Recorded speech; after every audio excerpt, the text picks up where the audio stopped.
একদিন দুপুরে বৃষ্টি ঝরছিল টিপ টিপ করে। বিড়াল মুনা জানালার পাশে বসে বাইরে তাকিয়েছিল। হঠাৎ তার নাকের সামনে এক টুকরো টুনা মাছ পড়ে গেল।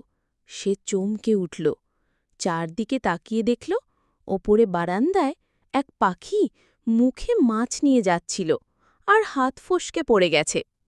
মুনা বলল, আহা, বৃষ্টি দিনে এর চেয়ে সুন্দর উপহার আর কি হতে পারে। সে আনন্দে ল্যাজ নাড়াতে নাড়াতে মাছটা নিয়ে গেল নিজের প্রিয় কোণায়। তারপর আরাম করে বসে বৃষ্টির শব্দ শুনতে শুনতে খেল টুনা মাছটা। সেই থেকে বৃষ্টি মানেই মুনার চোখ থাকে ওপরে। যদি আবারও এমন উপহার আসে।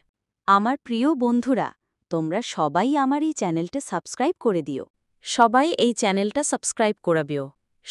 এই চ্যানেলটা সাবস্ক্রাইব করাবেও।